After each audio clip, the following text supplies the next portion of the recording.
Wyan has his story.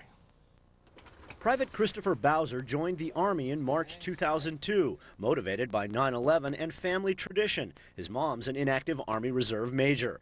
Chris served in Korea for a year. Though guaranteed 6 months stateside after that, he instead signed a waiver volunteering to go to Iraq.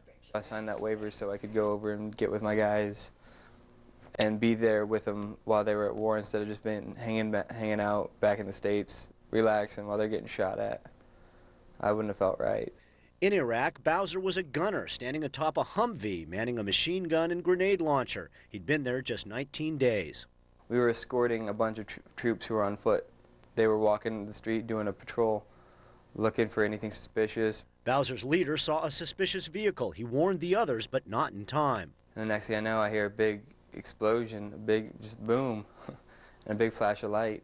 As the driver was getting out is when the grenade went off. It landed right by my feet. The blast broke both my legs, and I got hit with about 30-some pieces of shrapnel. So I pushed myself onto the top of the truck, so I'm sort of sitting there with my legs in the gunner spot, and all of my legs are smoking. Just my pants are billowing smoke, and I was like, oh God, this is bad. Private Bowser threw himself off the Humvee, landed on the ground, unarmed and in shock. Fellow soldiers dragged him to safety as tracer bullets flew overhead, aimed at the Iraqi attackers. Bowser remembers no pain until medical help arrived. That hurts a lot. 2 months and 3 major surgeries later, he's in physical therapy, making remarkable progress. Doctors said it would be at least a year before he'd walk normally, but he's already donated his walker to a medical facility near his Indiana home. Now back at Fort Campbell, Kentucky, Bowser says the experience hasn't changed him, except for one thing.